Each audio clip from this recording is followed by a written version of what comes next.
মান নবী ব্যথায় ব্যথিত হইয়া মাথা চক্কর খাইয়া উহুদের জমিনে পড়ে গেলে তারপরেও নবীজিকে মারতে ছিল দুনিয়া থেকে বিদায় করে দেওয়ার জন্য।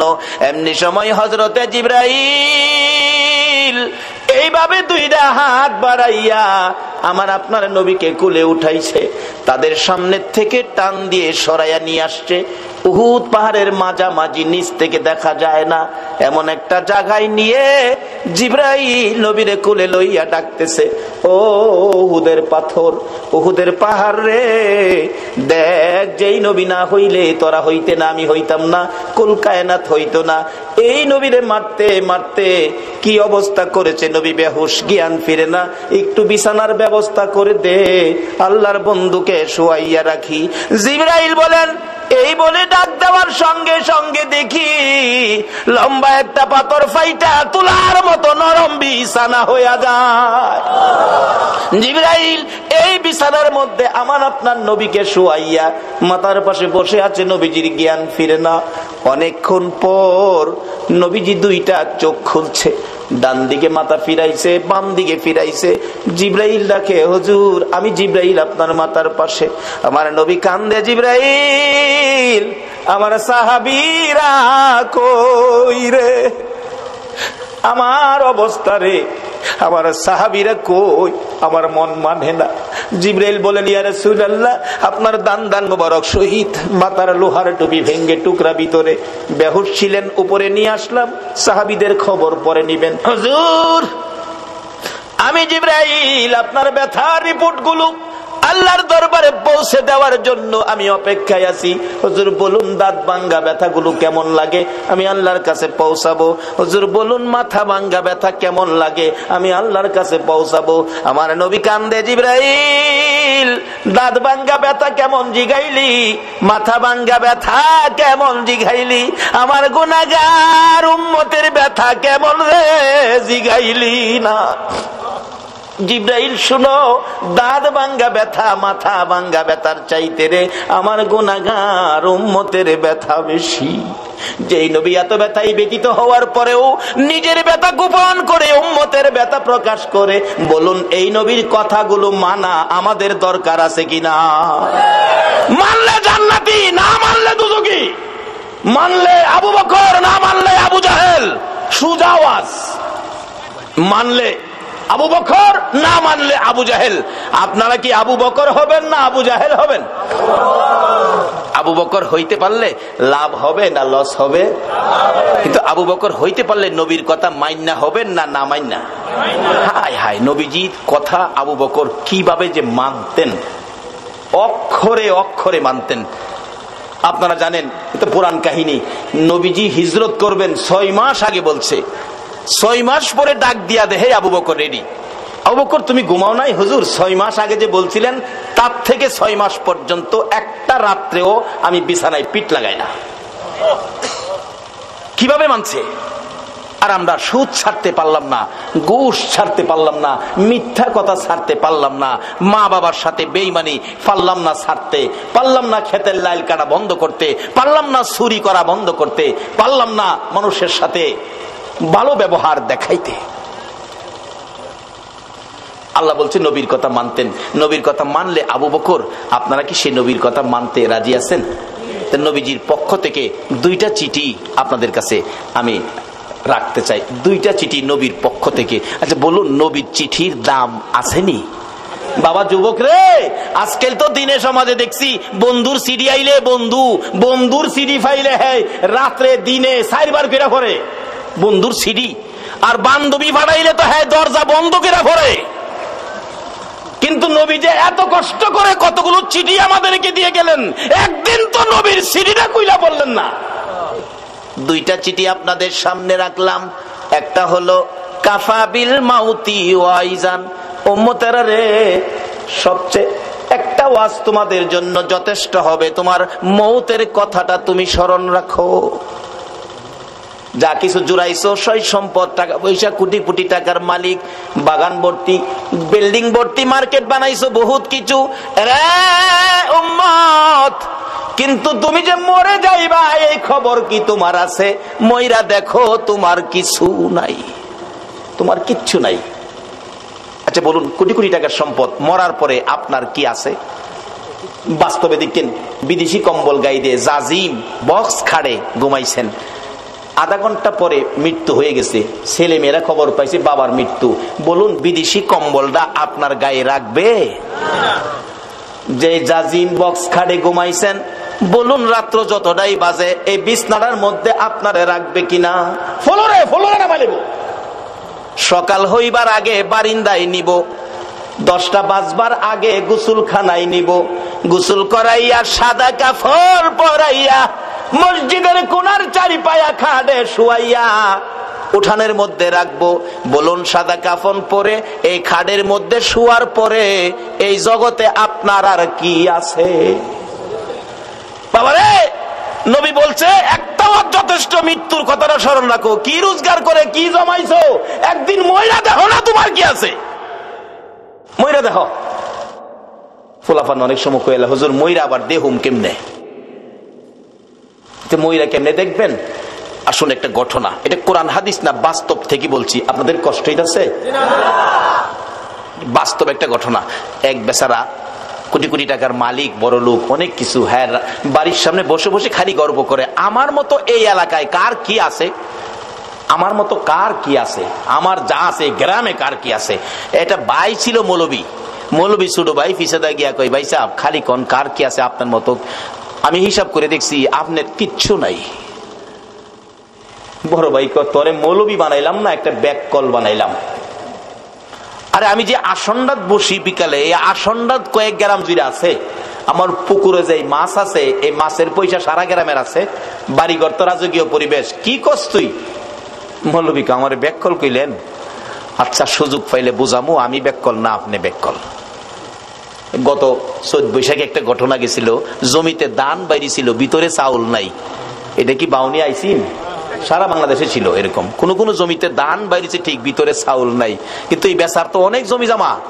মৌলবীকে, ভাই সাহেব আপনার অনেক জমি, ধান বলে বাইরেছে, ভিতরে চাউল নাই, একটু দেখুন দরকার না? হুনতাছি তো। গিয়া দেখে ঠিক হই, ধান আছে চাইল নাই। ভাই সাহেব এই জমির তো কোনো দাম নাই, জমি আছে ভিতরে কিচ্ছু নাই, তাই এটাতে কি করবেন? ঠিকই কইছ।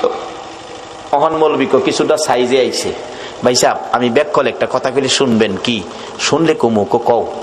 আপনি ক্ষেতের আইলো শুয়ে যাইবেন, আমি সাদা একটা চাদর দা আপনারে গুইরা কাছে বইয়া কান্দুম, আমার বড় বাইরে সাপে কেটে মাইরা লিছে, কিন্তু আমি না কোয়া পর্যন্ত আপনি উঠতারতেন না। কি হইব কইরা পরে বুঝছেন?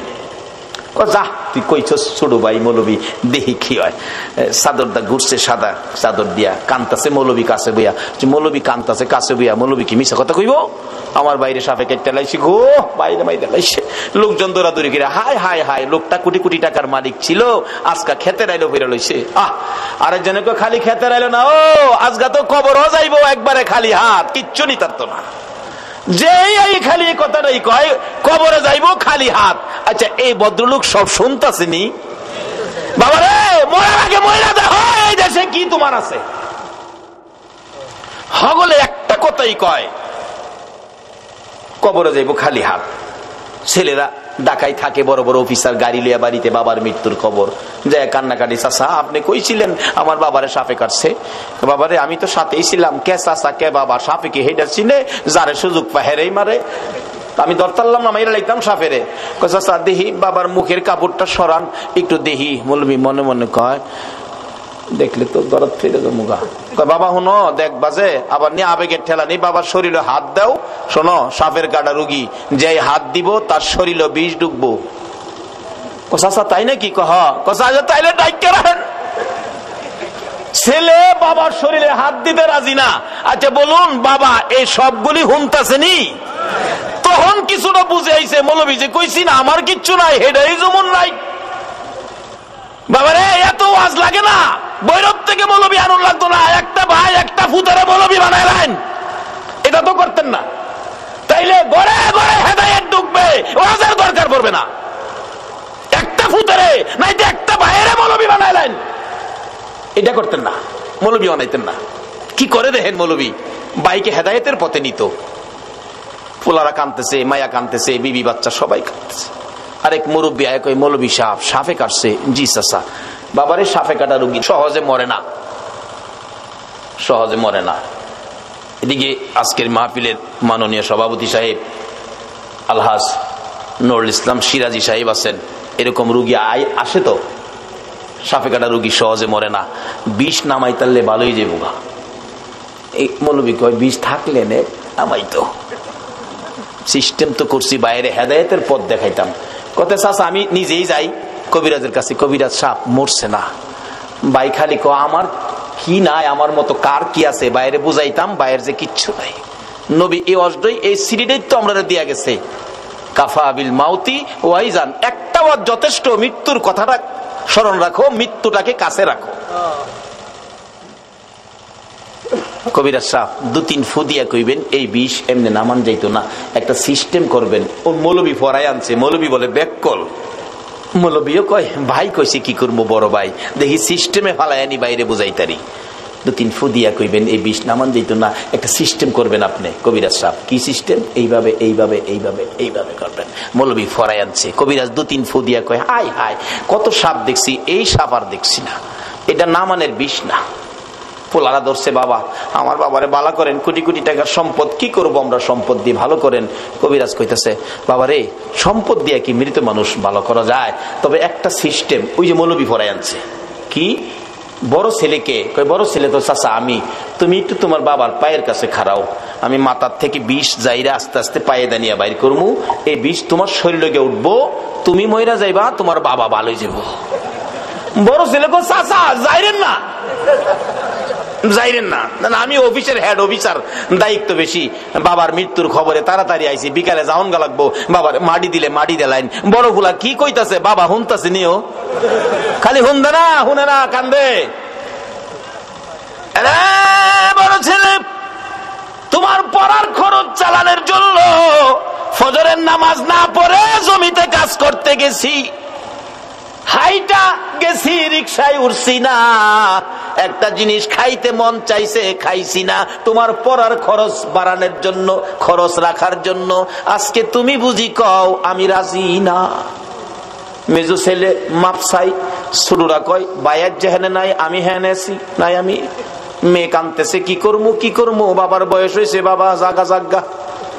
বাড়ি অন্যি কানতেছে, কানতে কানতে বাইঙ্গা হইরা যা। কবিরাজ সাহেব আমি থাইকা কি করবো, আমি মইরা যাবো, সাপ জাগা, আমি থাইকা কি করবো।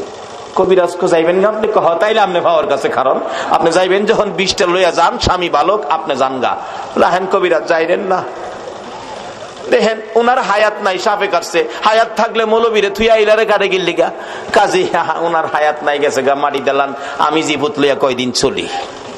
আচ্ছা এই ভদ্রলোক শুনছি নিও, অথচ এই বিবি ভাইয়া আমরা সোনার বাংলার কত যুবক গর্ভধারিণী মারে গর্তে বাইর করছো, মাথার গাম পাতায় ফালাইয়া রোজগার করে যে বাবা খাওয়াইছিল, এই বাবারে গর্তে বাইর করছো এই বিবি ভাইয়া। বিবি এখন রাজি না।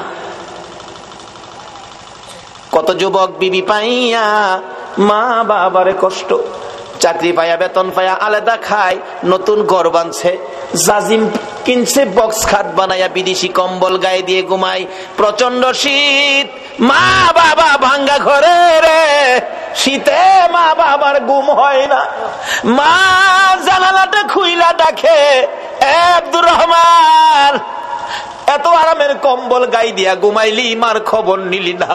তোরা যেদিন আমার কুলে ছিলে রে, তোকে নিয়ে যখন আমি মা ঘুমের ঘরে ঘুমাইতাম, ডান দিকে যদি প্রস্রাব করে দিতি আমি তোরে বাম দিকে নিয়ে শোয়াইতাম, বাম দিকে যদি প্রস্রাব করে দিতি রে বাবা, আমি মা নিজে বিজা জায়গায় শুইয়া রে তোরে আমি শুকনা জায়গায় রাখতাম, আজকে কম্বল গাই দিয়ে ঘুমাও, মার খবর নিলা না। বলুন এই চরিত্রের মানুষ আমরা বাংলাদেশে আছে কিনা? এই মা বাবারে যারা কষ্ট দিবেন, যতই আমল আপনি করুন না কেন, মা বাবার চোখে পানি বেরিয়ে আসলে সকল আমল বরবাদ হইয়া যাইব। কত আমল করবেন, কত নেকি কামাইবেন। মুফতি মুহাদ্দিস মুফাসসির মক্কা মদিনার ইমাম যদি হও, মায়ে যদি সুতা পরিমাণ কষ্ট দাও, সব শেষ। এই বিবি ভাইয়া কত মারে কত বাবারে কষ্ট দিছে। ওই দিন পত্রিকায় দেখি ছেলে বাবারে কাইটা লাইছে, খুন কিনা লাইছে। ডেমরার ঘটনা, এই 1 সপ্তাহ আগের ঘটনা মনে হয়।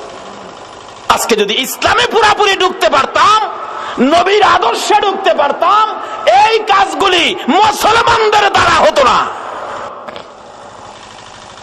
আচ্ছা, কেউ তো রাজি না, বিবিও রাজি না। আচ্ছা, কেউ যে রাজি না, এই ভদ্রলোক সব শুনতাছেনি। তখন তার বুঝে আইছে মৌলবী যে কইছে আমার কিচ্ছু নাই, এটাই দেখা যায় ঠিক। কবিরাজ জিগায়, মৌলবী সাহেব আরো কেউ আসেনি? ছেলে মেয়ে বিবি বাচ্চা কেউ তো রাজি হলো না, জীবন দিত, এই লোকটারে বাঁচাইতো, কেউ আছে? মৌলবী চোখের পানি ছেড়ে দিছেন, ও কবিরাজ সাহেব, আর একজন মানুষ আছে রে, ইনি হলেন আমাদের গর্ভধারিণী মা। মা আছে, আর কেউ নাই, মারে নিয়ে আসেন। আসতে পারবে না, বুড়া মানুষ বিছানায় পড়ে গেছে। দুইজন নিজস্ব লোক নিয়ে যান, দৌড়ে গেলেন, যাইয়া দেখে মা রুমের মধ্যে কানতে কানতে মা বালিশ ভিজাইছে। বলুন, সন্তানের বিপদে মার চাইতে কান্দয়া পৃথিবীতে আর কেউ আছে কিনা? মৌলবী পাশে গিয়ে ডাকে, মা কানতে হবে না, তোমার ছেলে ভালো হবে, জীবিত হবে। বলস কি? কিন্তু শর্ত তোমাকে যাইতে হবে। তা আমার নিয়ে যাও। দৌড়ে দৌড়ে নিয়ে গেছে, কাছাকাছি গেলে দূর থেকে ডাক মারছে, কবিরাজ যাইস না বাবা, যাইস না, আমি মা আইছি। কাছে আসেন। আসছে, আপনার ছেলে ভালো হবে। কিভাবে বাবা, কি করতে হবে কও? আপনি পায়ের কাছে দাঁড়াবেন, বিষ জাইরা বাহির করে পায়ে দিয়ে আপনার উপরে মারবো, আপনি মরে যাবেন, ছেলে ভালো হবে। আপনাদের কাছে জানতে চাই মা রাজি হবে কিনা? আরে মা বাবার কথা মতো যে জন চলে না, বলুন, মা বাবার কথা মতো যে জন চলে না, আল্লাহ নবীজির দয়া তারা পাবি না। হাইরে আল্লাহ নবীজির। আমার ক্যাসেটের মধ্যে এগুলি আছে না, নিজে লেখি, নিজেই মাঝে মাঝে গাই। যাই হোক, বলতেছিলাম একজন রাজি। বলুন এই লোকটাকে, সবাই বলুন লোকটাকে মা। বাবা আমি রাজি, তবে শর্ত আমি দাঁড়াইতে পারি না বাবা কবিরাজ, আমি বসলে হইবনি? হ্যাঁ বসতে হবে। আমি বসে গেলাম, দে সারা বিষ আমি মায়ের কলিজাই ধে। আচ্ছা, এই ভদ্রলোক শুনছিনি কে আপন? কবিরাজ বলেন, মা কেউ রাজি হলো না, আপনি কেন রাজি হলেন? এবার জবাব দেন, মা কবিরাজ রে, আমার বড় ছেলে রে বাবা, এই ছেলে পেটে লইয়া 10 মাস 10 দিন কত কষ্ট করেছি আমি জানি, আর জানে আমার আল্লাহ। যেদিন আমার এই ছেলে দুনিয়ায় আসবে রে, প্রথম দিনের ব্যথা লজ্জাই কারো কাছে কই নাই, দ্বিতীয় দিনের ব্যথা জিহ্বা কামড়াইয়া সহ্য করেছি, তৃতীয় দিনের ব্যথা জ্ঞান হারা হয়ে গেছি। আমার শাশুড়ি মা দৌড়াদৌড়ি করে, লোকজন জড়ো করেছে, আমার বৌমার কি হলো? মুরব্বী মহিলারা বলছে, চিন্তা করেন না, অন্য কিছু না, আপনার বৌমার সন্তানাদি হবে, আপনার নাতিনাত করা হবে। মাথায় পানি দে রে, আমার বৌমার জ্ঞান ফিরে আসো। জ্ঞান ফিরে আসলে কান্দে মুরব্বী মহিলারা, গো সন্তানের ব্যথা এত আগে জানি না, আমার আর সহ্য হয় না, আমার একটা দাও দাও গো মহিলারা, আমি নিজের গলা নিজে কাইটা মৃত্যুবরণ করি, প্রসব ব্যথা সহ্য করতে পারি না। কবিরাজ, আমি দেখেছি মুরব্বী মহিলারা দাও জাতীয় জিনিসগুলো ঘরের বাইরে ফালাইয়া দিয়া দরজা বন্ধ করে দিয়েছে। আবার আবদার করেছিলাম 2 টাকার বিষ কিনা দাও, বিষ খায়া জীবন দেই, ব্যথা সহ্য হয় না। মহিলারা আমার মাথায় হাত বুলাইয়া সান্ত্বনা দিয়ে বলতো, মা গো পাগলামি করিস না, সন্তানের মা হইতে এই কষ্ট আমরাও করছি রে মা, এই কষ্ট ছাড়া সন্তানের মা হওয়া যায় না। এই মারে যারা কষ্ট দিছো, নামাজ রোজা হজ যাকাত মুফতি মুহাদ্দিস মুফাসসির মক্কা মদিনার ইমাম হইয়াও আল্লাহর জান্নাতে যাওয়া হবে না। মরতে যখন হবে, আসুন বাবারা নবীর কথা মাইনা আদর্শের মধ্যে ঢুকি, এই রোগগুলি পরিষ্কার করি।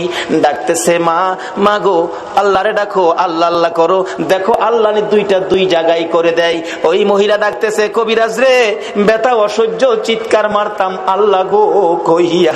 আমার আল্লাহ বলেন, ফেরেশতারা রে, আমার পক্ষ থেকে বাজেট গুলো দিয়ে দিলাম রে, যেই মহিলা প্রসব ব্যথার যন্ত্রণায় আমার আল্লাহ কইয়া ডাক দিবে, এক একটা ডাকের বিনিময় এক একটা কবুল হজের সওয়াব আমি আল্লাহ দান করে দিলাম। এই কষ্টে কষ্টের বিনিময়ে আমার আল্লাহ যদি এই দিতে পারে, বলুন সন্তানের কিছু দেওয়া দরকার আছে কিনা? বাবারা বলতেছিলাম, এবার কেউ রাজি হলো না সন্তানের জন্য জীবন দিয়ে সন্তান বাঁচাবে, মাত্র একজন রাজি। বলুন এই লোকটাকে? এবার মৌলবি ডাহে, ভাই ওঠেন। ভাই তো ওঠে না, কান্দে, শুধু মুখের কাপড়টা সরাইছে। বড় ফোলা কয় কিরে? চাচা কইল আব্বা মারা গেছে, ওহন বাপের মুখটা দেখাম কেমনে? ওহন বাবাও কেউর দিকে চায় না, খালি মার দিকে চায়। মা গো মা, এই জগতে আপন থাকলে তুমি আছো।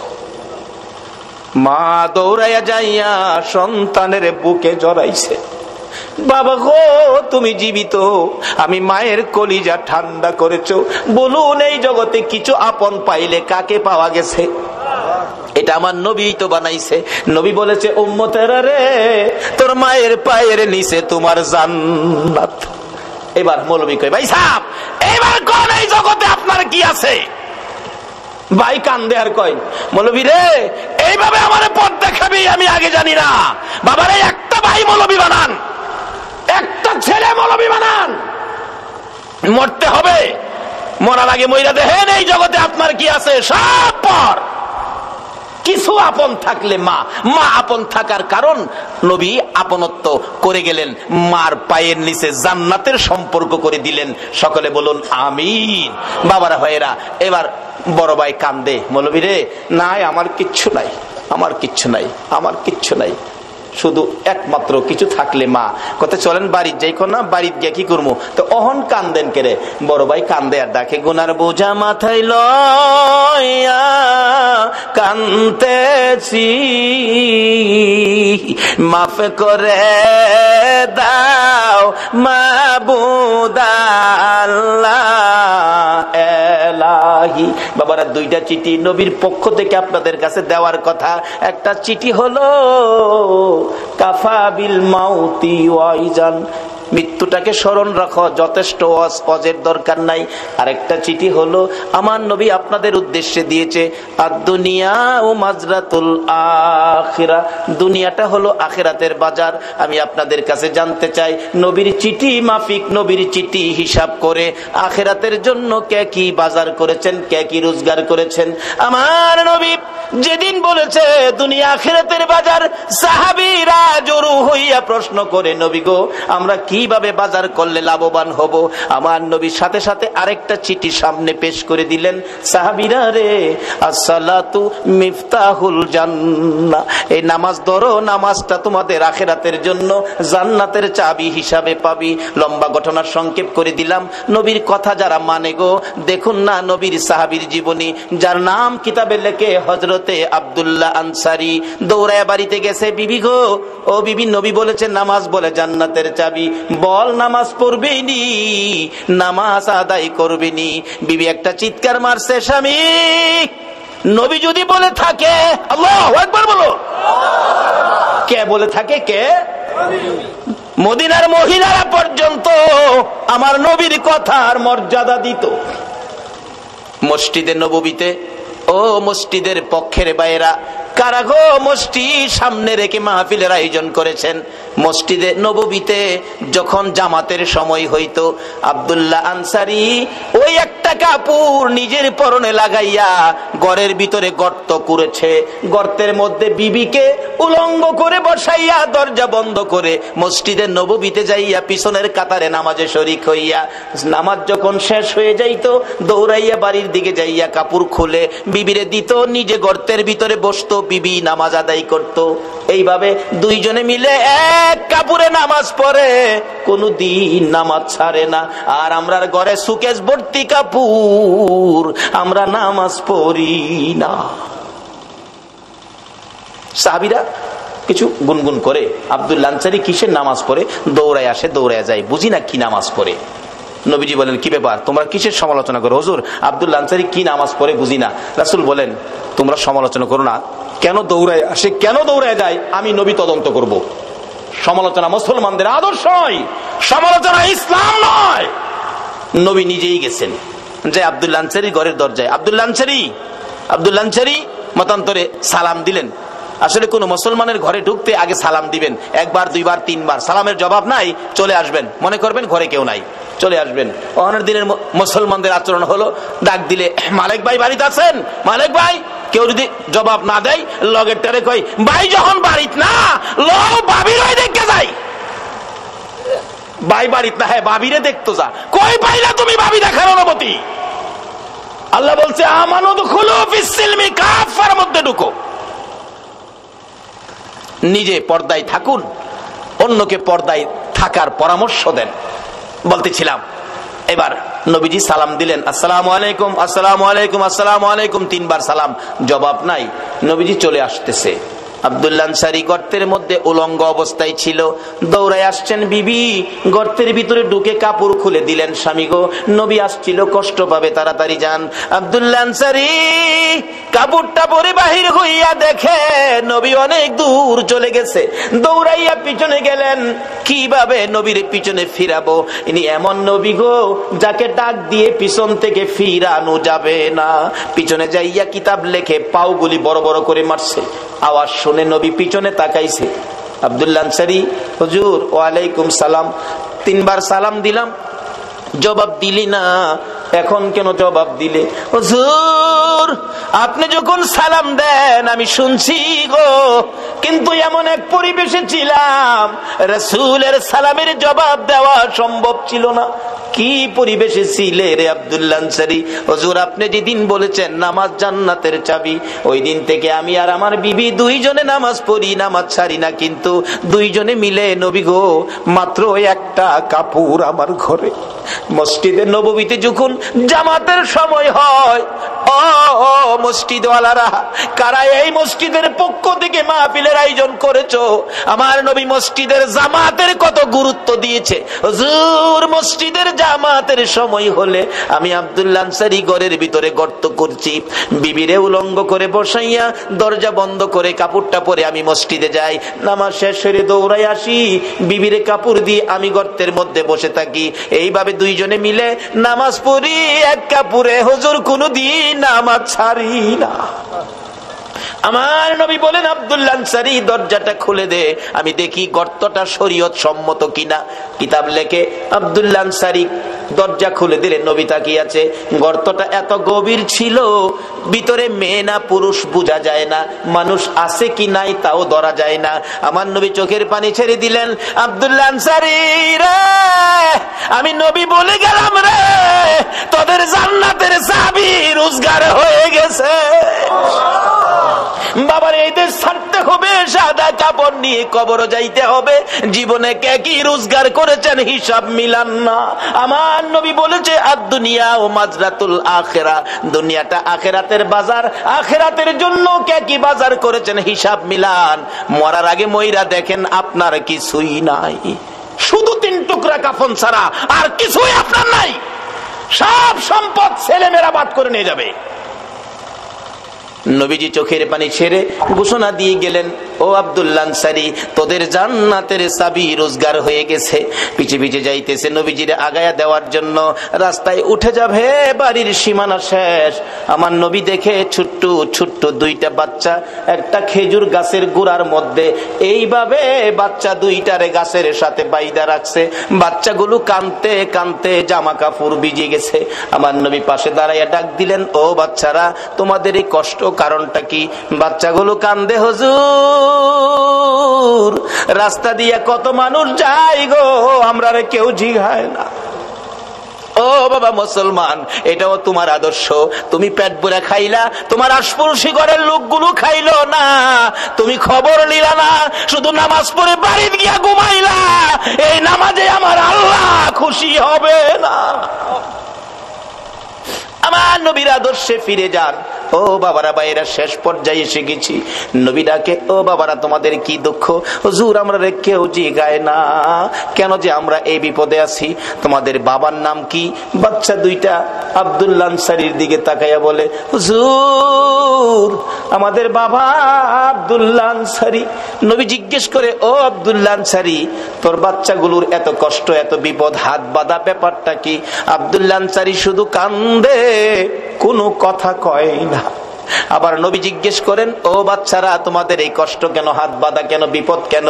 বাচ্চাগুলো কান্দে আর বলে, হুজুর, আমার বাবা আব্দুল্লাহ আনসারী এত গরিব মানুষ, আজকে 6-7 দিন পার হয়ে গেছে গো নবী, আমাদের চুলায় আগুন জ্বলে না, না খাইয়া থাকতে থাকতে আমরা 2টা বাচ্চা, পেটের খিদা সহ্য করতে পারি না গো নবী।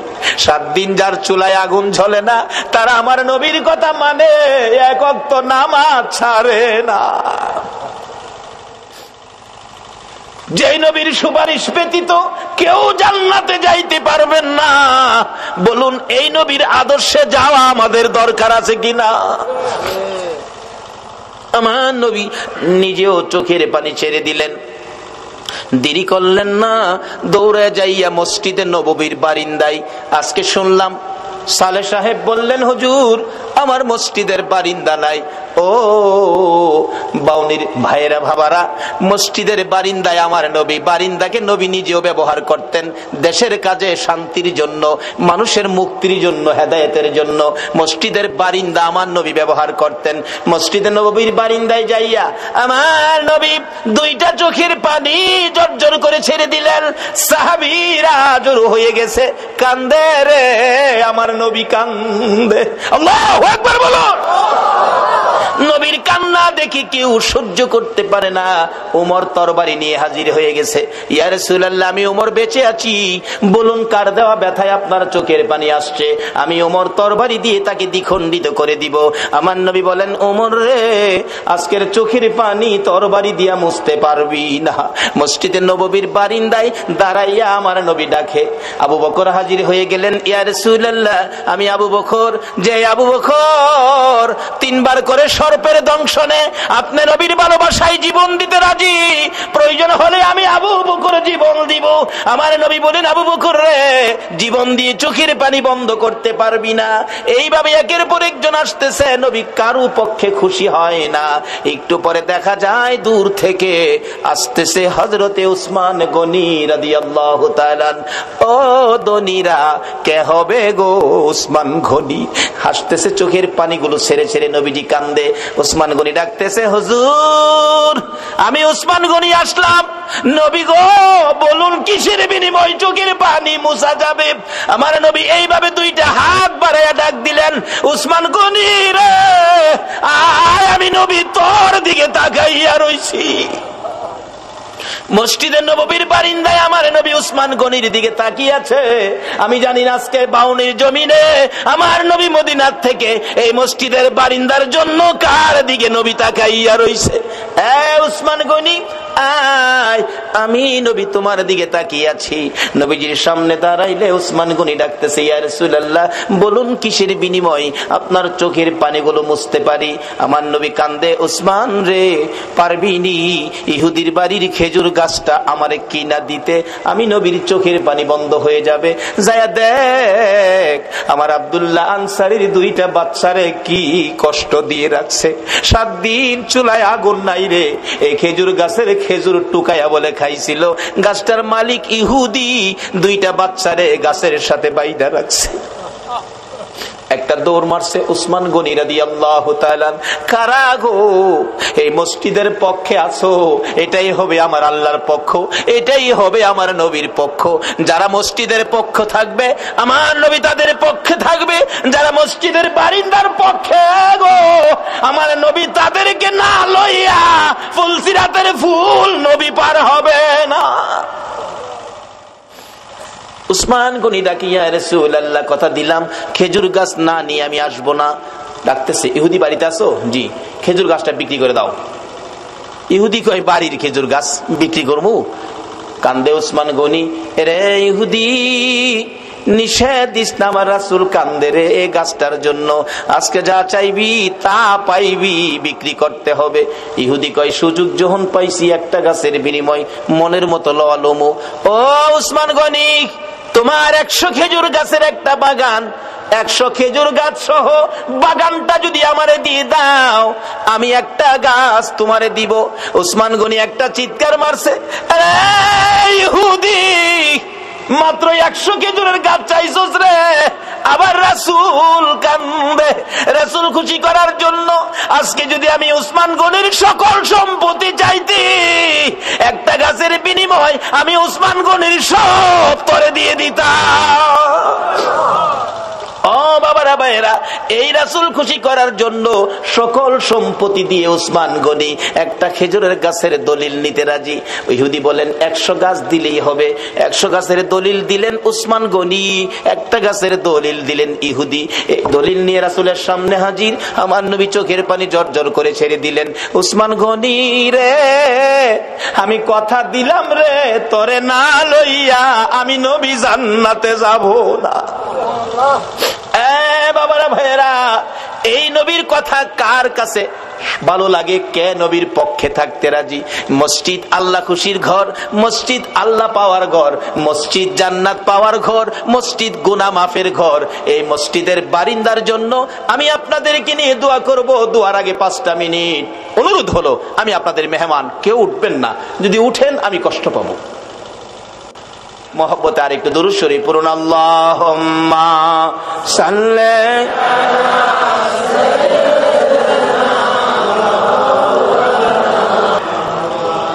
ওয়ালা আলি সাইয়্যিদিনা মাওলানা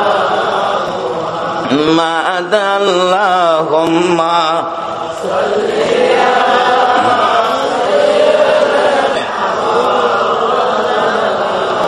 মুহাম্মদ ওয়ালা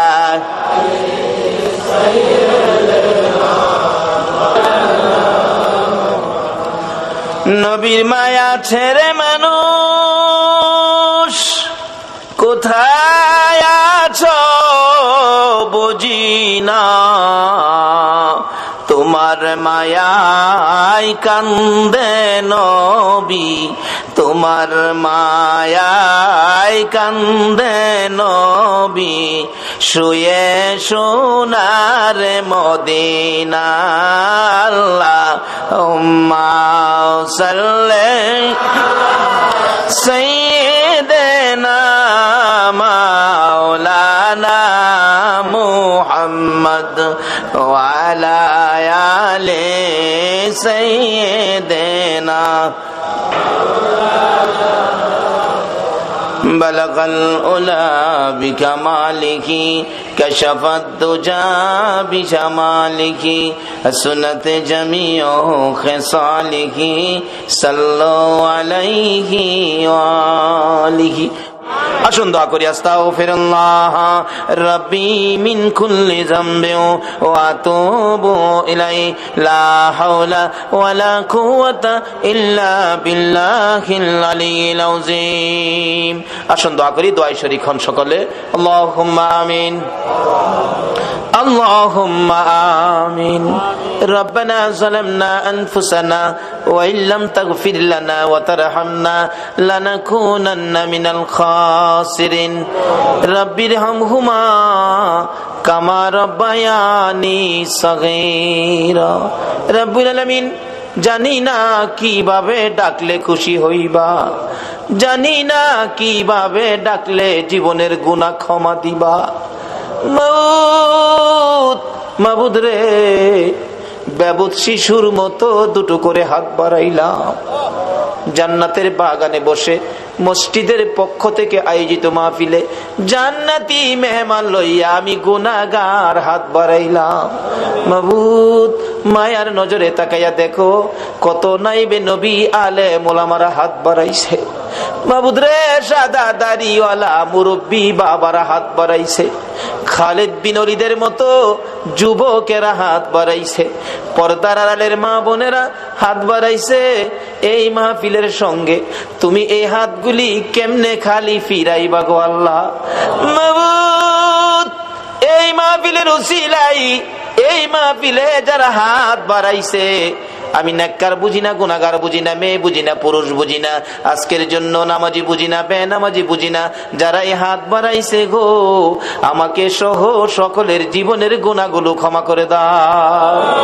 মাবুদ, ক্ষমা চাইলাম জীবনের গুনাহ ক্ষমা যদি না করো, কবে জানি মৌতের চিঠি দিয়ে আজরাইল পাঠাইয়া দাও, কবে জানি গর্তে বাহির করবে রে, আর ঘরের ভিতরে নিবে না। উঠানের কিনারে পর্দা টানাইয়া জীবনের শেষ গোসল করাবে রে। আদরের সন্তানেরা ঘরের বারিন্দায় দাঁড়ায়া দাঁড়ায়া কাঁদবে আর ডাকবে, বাবা গো পর্দার ভিতরে কিসের গোসল করো গো বাবা। মা টাইনা টাইনা বুকে জড়াবে, আইরে আমার এতিম, আজকাল থেকে তোমরা এতিম হয়ে গেছো। এতিমের ঘটনা বলতে গেলে কলিজা মানে না রে আল্লাহ। আমার বড় ভাই 5টা বাচ্চা এতিম করে কবরে। বাড়িতে গেলে আমার ছেলেরা দৌড়াই আসে, আব্বু আইছে। আমার ছোট্ট একটা ভাতিজা দৌড়াই আইসা দাঁড়াইয়া তাকে কিছু কয় না। জিজ্ঞেস করি, বাবা কি চাও, কি লাগবে, কি দরকার বলো। চোখের পানি ছেড়ে কান্দে। কেন কান্দো বলো না। আমারে ডাইকা ডাইকা কয়, চাচা গো আপনি তো 1 দিন 2 দিন পর পর বাড়িতে আসেন, চাচা আমরা আব্বা কই গো, চাচা আমরা আব্বা কি আর জীবনে বাড়িতে আসবে না। এইভাবে কবে জানি কার সন্তানেরা এতিম হইয়া যায়, কবে জানি কার বিছানা খালি হইয়া যায়। ওই দিন আসার আগে তোমার ঘর মসজিদের পক্ষ থেকে আয়োজিত মাহফিলে আমরা যারা হাত বাড়াইছি গো, ফিরাইও না ঘুরাইও না, আমরা তুমি মাফ করে দাও।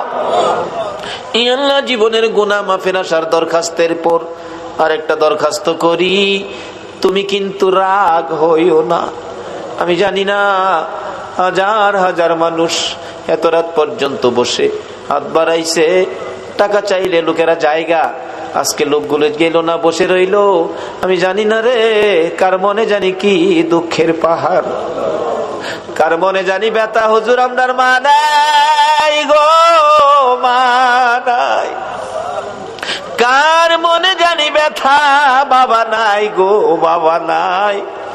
যেই বাবা মাথার গাম পাতাই ফালাইয়া রোজগার করে মানুষ করেছে গো, যেই বাবা জমি জামা সই সম্পদ জুড়াইয়া আজকে বাবা দুনিয়ায় নাই। হুজুর বাবা কত আদর করতো গো, শেষ বয়সেও বাবা বাজারে গেলে জগ ভর্তি দুধ কিনতো, 2 কান্দা 3 কান্দা কলা লইতো, আমের সিজনে 15 কেজি 20 কেজি আম লইতো।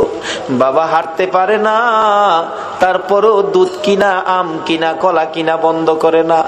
লোকেরা জিগায় বুড়া বয়সে এই পূজা কার জন্য বইতাছো, নিজের জান চলে না কেন এইগুলি লইছো। বাবা একটা চোখের পানি ছেড়ে দিয়ে চিৎকার মারছে, বন্ধুরা রে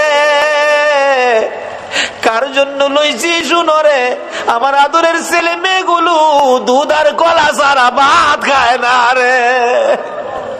দুধ কলা যেই বাবা খাওয়াই তোর, এই বাবা কার জানি খবরের আল্লাহ। ওই মা জানি কার খবরে গো। মার কুলে তাইকা মার কুলে কত পসরা পায়খানা করছি, অন্য মহিলারা নাকে কাপড় দিত, তোমার আমার মা জীবনে কোনদিন নাকে কাপড় দেয় নাই। মা সন্তানেরা যদি কোথাও যাইতো, রাত্র 12টা 1টাও যদি বাজছে, সারা গ্রামের ঘরের দরজা বন্ধ হয়েছে, মা দরদি দরজাটা খুইলা বিনাইয়া বিনাইয়া কাঁদছে। একটা গাছের পাতা যদি পড়ছে, একটু আওয়াজ যদি হয়েছে, মা 2 কদম সামনে গিয়া একটা চিৎকার মারছে, বাবা আইসনি, আমি তোমার মা দাঁড়াইয়া রইছি। বাবারে বাড়ির দিকে তাকাইয়া দেখো, এই দরজা জানি কার বন্ধ হইয়া গেছে। এই মারে কবরে শুয়াইয়া, বাবারে কবরে শুয়াইয়া চোখের পানি কার জন্য রাখছো। মাহমুদ রে, মায়ের অভাবী ছেলেরা কি করে। এতদিন তো শুধু বলতাম, এখন তো নিজেও মার অভাবী। একটা মায়ের অভাবী ছেলে বিদেশ থাকে, সপ্তাহ সপ্তাহ টেলিফোন করে, মা মা তুমি কেমন আছো আমারে জানাইও। মা কই, বাবা বিদেশ গেছো টাকার জন্য, সপ্তাহ সপ্তাহ টেলিফোন করে টাকা নষ্ট করলে কেমনে হইব? টাকা চিনো রে বাবা, টাকা চিনো। ছেলেটা টেলিফোন করে বলতেছে, মা মা গো, আমার বাধা দিও না গো মা, আমি টাকা চিনি না, আমি চিনি আমার দরদি মা। সপ্তাহ সপ্তাহ টেলিফোন। হঠাৎ করে মা স্ট্রোক করে মারা গেছে। এলাকার লোকজন কয়, ছেলেটারে মৃত্যুর খবরটা দিও না, দিলে আত্মহত্যা করবে। একদিন এক রাত, 2 দিন 2 রাত, 3 দিন 3 রাত, যেদিন পার হয়ে যায়, ওই বিদেশের মাটির থেকে ছেলে স্বপ্নে দেখে মা ডাকতেছে, মন্নান, টেলিফোন কার কাছে করবি রে? মা কইয়া কারে ডাকবি রে বাবা? আমি তোর মা, কবরে চলে গেছি, আর আমারে পাইবি না। আইলি না, আমারে মা কইয়া ডাকলি না, মার দেখা আর জীবনে হবে না। ঘুম থেকে উঠে মা মা কইয়া কাঁদতেছে। বন্ধুরা বলেন, কি হলো তোমার? আমি স্বপ্নে দেখেছি মা নাই, দেশে থাক, দেশে আর চাকরি করব না, দেশে চলে যাব। সকালবেলা টেলিফোন করছে, বড় ভাই টেলিফোন ধরে, মন্নান, সপ্তাহ হইলে টেলিফোন করবি, আজকে কেন টেলিফোন করলি? ভাই, আমি স্বপ্নে দেখেছি আমার মা নাই গো। ভাই, আগে সত্য করে কও, আমার মায়ের খবর কি? খবর যদি না কও, আমি কালকেই বাড়িতে চলে আসব। মায়ের কাছে দাও, মায়ের সাথে কথা বলবো। মার কাছে যদি টেলিফোন না দাও, আমি কিন্তু কালকে বাড়িতে চলে আসব। বড় ভাই টেলিফোন ফালাইয়া একটা দৌড় মাইরা মায়ের খবরের পাশে, মা মা গো, তোমার পাগল খবর পাইছে গো, কালকে বলে বাড়িতে আইব। বড় ভাই সকালবেলা মাইক্রো ভাড়া করেছে, বুড়া বাবা পিছে পিছে ডাকতেছে, আমারে সঙ্গী করি লইয়া যা রে, মায়ের পাগল রে কে থামাইব। বুড়া বাবা সহ এয়ারপোর্টের গেটে বসে আছে। একটু পরে দেখা যায় মায়ের পাগল লইয়া বিমান আইসা পড়ছে। বুড়া বাবা গেটে দাঁড়ায়া দাঁড়ায়া কান্দে, মামুদ, আমার মন্নানরে আমি কি দিয়া বুঝাইব?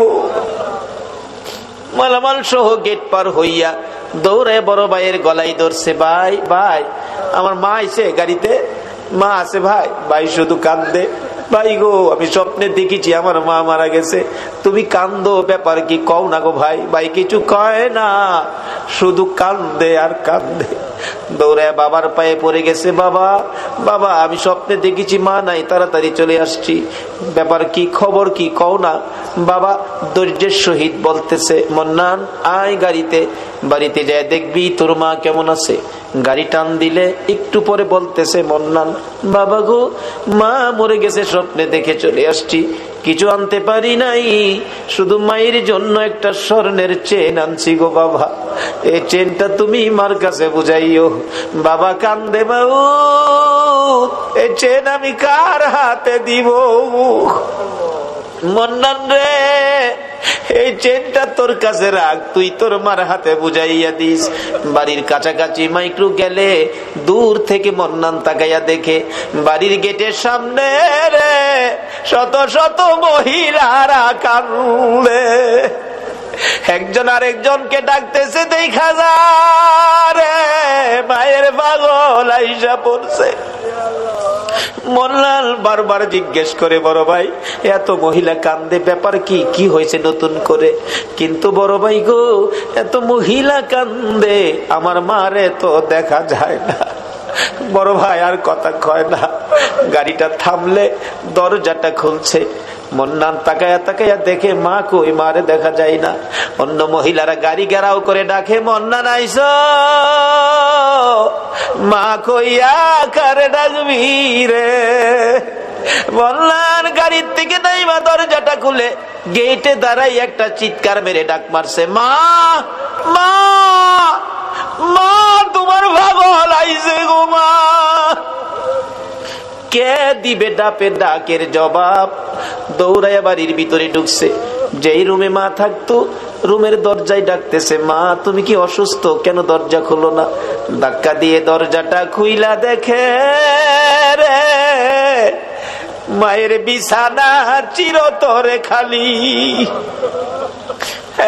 মার বিছানা কালি বানাইয়া কে জানি হাত বাড়াইয়া কাঁদে রে আল্লাহ। বাবার বিছানা খালি, কে জানি হাত বাড়াইয়া কাঁদে। এই চোখের পানি দেখলে তোমার মায়া লাগেনি, তোমার দয়া লাগেনি? আর দেরি করো না, এই মুহূর্তে ওই সকল মা বাবার কবর গুলো জান্নাতের বাগান বানাইয়া দাও। আল্লাহ গো, মা বাবা যার দুনিয়াতে আছে হায়াত বাড়িয়ে দাও। মা বাবা কেমন জিনিস বুঝার তৌফিক ছেলে মেয়েদেরকে দান করে দাও। আল্লাহ দাদা দাদি নানা নানি শ্বশুর শাশুড়ি আলিয়া ওলাদ বংশধর মই মুরব্বী পাড়া প্রতিবেশী খানদানবাসী মহব্বতী, খাস করে বাউনির জমিনের নিচে, এলাকার জমিনের নিচে, তাম পৃথিবীর জমিনের নিচে যত মোমেন মোমেনাত ঘুমিয়ে আছে সকলের কবর জান্নাতের বাগান বানায়া দাও। আল্লাহ কাজ করে এই মসজিদের পক্ষ থেকে এই মাহফিলের আয়োজন যারা করেছে, মাহফিলে যারা সাহায্য সহযোগিতা করেছে, দূর দূরান্ত থেকে যারা মাহফিলে আসছে সকলের বংশধর মই মুরব্বী যারা কবরে মাফ করে দাও। মাবুদ, আমাদের মধ্যে যারা অভাবী অভাব দূর করে দাও, আমাদের মধ্যে যারা বিমারি বিমার শেফা করে দাও, যারা ঋণগ্রস্ত আছে ঋণ থেকে উদ্ধার করে দাও, যারা বিপদে আছে বিপদ থেকে মুক্ত করে দাও, যারা নামাজি নামাজ কবুল করে লও, যারা নামাজ পড়ে না নামাজের বুঝ দান করে দাও, যারা ব্যবসা করে ব্যবসায় বরকত দাও, যারা চাকরি করে পদোন্নতি দান করে দাও, যারা গৃহস্থী করে জমির ফসলে বরকত দাও, যারা বিদেশ থাকে অনেক বিদেশি ভাইদের বাবা দুয়ার দরখাস্ত করছে গো আল্লাহ, বিদেশি সকল ভাইদেরকে তুমি হেফাজতে রাখো গো আল্লাহ। যারা বিদেশ যাবে মনের আশা পুরা করে দাও গো আল্লাহ। পরীক্ষার্থীরা দোয়া চাইছেন, আল্লাহ গো মা বাবার মনে বড় আশা গো, ছেলেটা পাস করে বাড়িতে ফিরে আসবে। আল্লাহ গো সকল পরীক্ষার্থীদের মা বাবার কলিজা ঠান্ডা করে দিও গো আল্লাহ। আল্লাহ সকল পরীক্ষার্থীদেরকে কামিয়াবি দান করে দিও গো আল্লাহ। যাদেরকে ছেলে মেয়ে দিয়েছো ছেলে মেয়েদেরকে নেক হায়াত দাও, অকালে মৃত্যু দিও না, মা বাবার কলিজায় আগুন জ্বালাইও না, ছেলে মেয়েদের মুখে এতিমের দাগ লাগাইও না, ছেলে মেয়েদের মা বাবার হায়াত বাড়াইয়া দাও। মাবুদ, জনাব বাদল ভাই খুশি হলাম, কত টাকা দান করলো, 1 কেজি লবণও চাইলো না, তোমার নবীর ভালোবাসা চাইলো। মাবুদ গো, বাদল ভাইয়ের মনের সকল আশা তুমি পুরা করে দাও। এইভাবে আরো যারা দান করেছে, যাই যেই নিয়তে দান করেছে, সকলের মনের আশা পুরা করে দাও গো আল্লাহ। মাবুদ গো, এই পর্যন্ত যারা কষ্ট করে তোমার নবীর আলোচনা শুনেছে, কোরআনের আলোচনা শুনেছে, সকলকে তুমি দয়ার নবী মায়ার নবীর স্বপ্নের দিদার দেখাইয়া দাও। মাবুদ রে, মাহফিল শেষে যারা যেখানে যাবে গো সহি সালামতে পৌঁছাইয়া দাও। যতগুলো দরখাস্ত করলাম মাহফিলের উসিলাই, দুরুদের উসিলাই, জিকিরের উসিলাই, সবগুলো তুমি কবুল আর মঞ্জুর করো গো আল্লাহ। আল্লাহ গো, এই মসজিদ বারিন্দার জন্য টাকা কালেকশন করা হয়েছে, আল্লাহ আরো যা দরকার তুমি কাকে পছন্দ করেছো জানি না, যাকে পছন্দ করেছো তার দ্বারা মসজিদের বারিন্দার কাজ আগামী বছর আইবার আগে তুমি শেষ করে দিও গো আল্লাহ। যাদের দ্বারা মসজিদের কাজ হবে শেষ হবে, সকলকে তুমি তোমার ঘরখানায় কাবা তোয়াফ করাইও গো আল্লাহ। তোমার বন্ধুর রওজা জিয়ারতের তৌফিক দিও গো আল্লাহ। রব্বানা তাকাব্বাল মিন্না ইন্নাকা আনতাস সামিউল আলিম ওয়া তুব আলাইনা ইয়া মাওলানা إنك أنت التواب الرحيم وصلى الله تعالى على خير خلقه محمد وعلى آله وأصحابه أجمعين بحق لا إله إلا الله محمد رسول صلى الله عليه وسلم.